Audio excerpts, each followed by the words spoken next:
Thank you. It's good to be back. I have missed being here. By the way, I was on staff for 50 years. I've been retired from the Navigators for about 12 years now, so I'm a little older than what some of the people think I am. And I was telling Ron Finelli and Brian and Cameron a few minutes ago that I used to tell people that when I was born, the Dead Sea was just sick. But now, to keep you in a state of suspension, I'm 2 years older than the Golden Gate Bridge, so that'll give you something to do to figure out how long that's been around. Well, it's a privilege to be back. Mike gave me 10 minutes to start, and what he wanted me to talk to you about is a little bit of history about the KMI and about John Crawford. Now, this is not to eulogize John. We've already, 14 years ago, we lost our leader. And God took him home, and the eulogy has already been offered, and we don't idolize him, and we shouldn't idolize any person. But because of what he's meant in my life and Mike Thomas's life and many of you, I feel it fitting on the 40th anniversary to fill in some of the blanks about John Crawford mostly.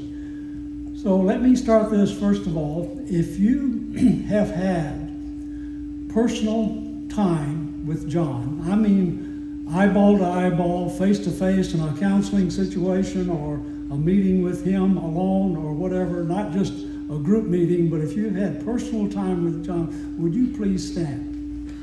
If John Crawford. Wow. Well, now that's a testimony. Thank you. Appreciate that. 40 years ago, John got several of us together. And again, I would like someone to stand if you exist here. There were 30, as I recall, there was about 37 of us got together. And we met for the first KMI at Camp Copus, close to Denton, Texas. If you were one of those first year or second year, we met there for about 2 years, would you stand? Wow. Oh my goodness. So there are. And so you all, if I get my facts incorrect, you can talk to these guys.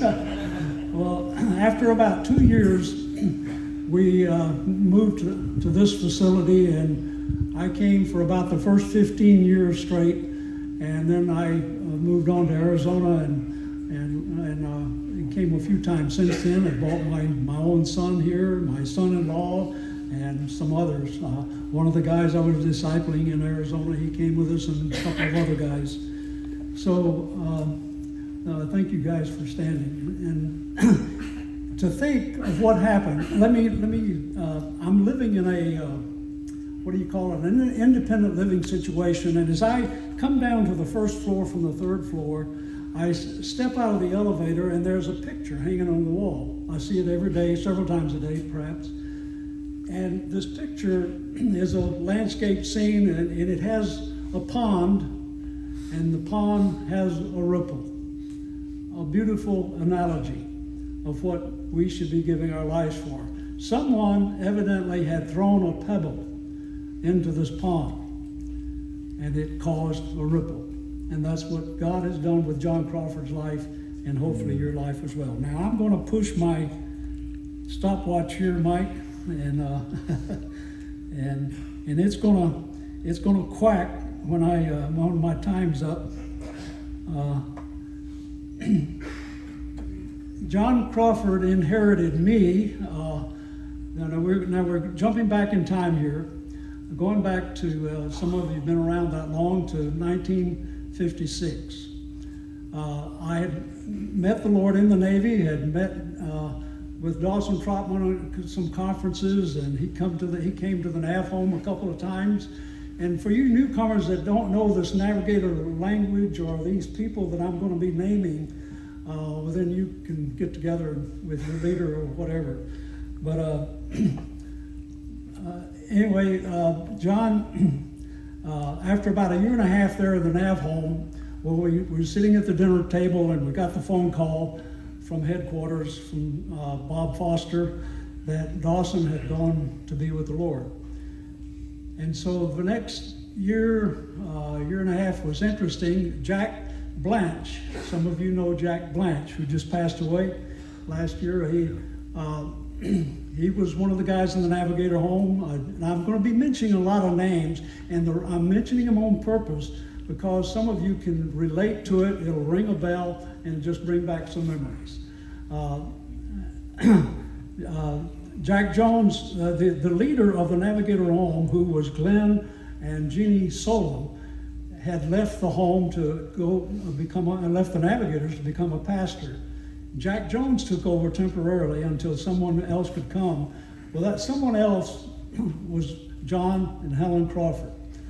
And so in their first Nav home situation as a married couple, he inherited me and Chuck Cassidy and Chuck Stockton and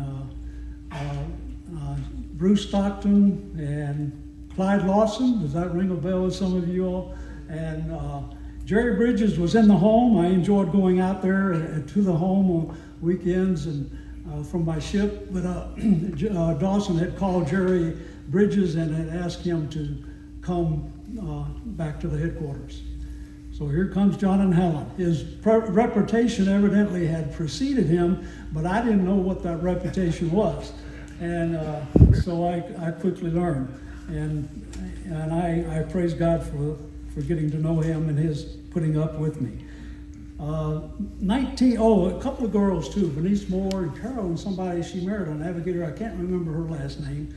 I do have a list and I can read it. If the font is big enough, I can read the names.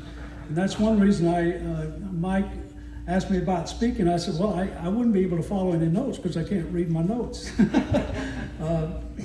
1958, and now again, what led up to the KMI? Just some thoughts. This is going to be a disjointed testimony, but why did John want to start a KMI? Where did that come from? What's the purpose of a conference? And you can ask yourself, why am I here? What's the deal with all these people getting together every year? Well, it started after we moved to California. John, of course, the Navigators had conferences before, but when we got to Oakland, there was Forest Home conferences, there was Mount Hermon conferences, there was Hume Lake conferences, and guys, rejoice that you only hear from Thursday to Sunday. The Hume Lake conferences were a week long, and John loved that. And Bob Bird and Jack Blanche and myself and all the girls that were involved in putting that. It was a co-ed deal. I think that's the only negative that John had about that. But it was a huge conference. Then we had our little smaller conference on up at Clear Lake. So we had it from Forest Home to Clear Lake. That's hundreds of miles. It was amazing. He always had conferences. And so that's some of the background of why does John do conferences? Because it teaches you so many things. I was telling Ron, this is a personal story. Leroy Imes called John in 1964, and he said, John, I'd like Harv Cox to come back to Glen Erie and to work at the Eagle Lake camp as a maintenance man. And John asked me what I thought about it, and I said, well, John, why do I need to go to the Glen? I said, what can the Glen teach me?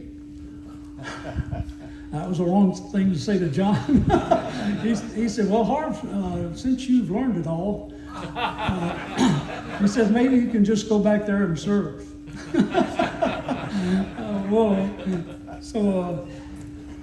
Anyway, that's what I did.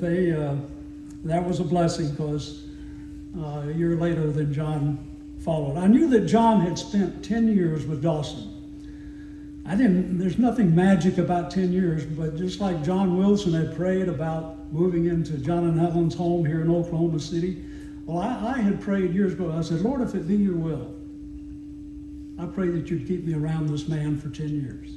I didn't know really what I was praying. Well, when I regretted praying that off and on, but when after leaving Glen Erie in 1968, January of 68, it was about 10 years and 3 months.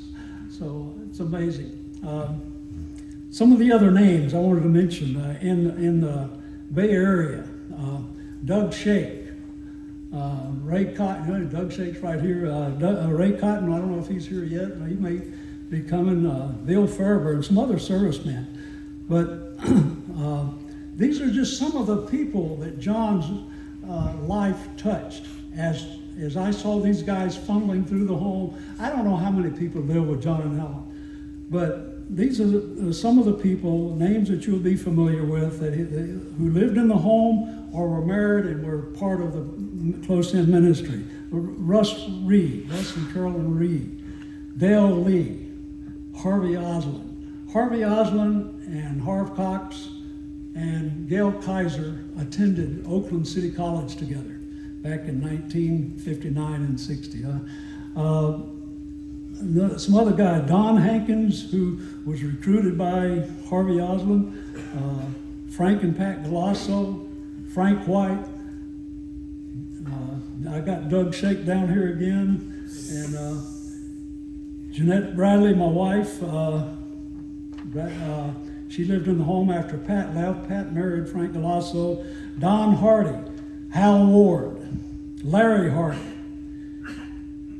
Jack Combs, Jack Hespel, Dean and Irene Meeker, Charlie and Jean Creasy, Bob and Verna Bird, Francis Cosgrove. To me, those are high-powered names and people that I looked up to. But John had a part, and they lived in our home at one time, or John's home at one time or another. So I just mentioned these for your information. I won't have time to fill in all the little gaps. If time permits, and if you guys get questions about the early days of the Navigators, well, I think I wouldn't be able to fill all the gaps in that our dear friend who lived 105 years, and you know who I'm talking about, and my part of my senior moment. Jim Downing. Dawson was downstairs at the Navigator home, and he got up and he walked back to these blinds. He did something to the blinds, and he says, "Gang, do you know what I just did?" And they said, "Yeah, you adjusted the blinds." And he says, "Why?"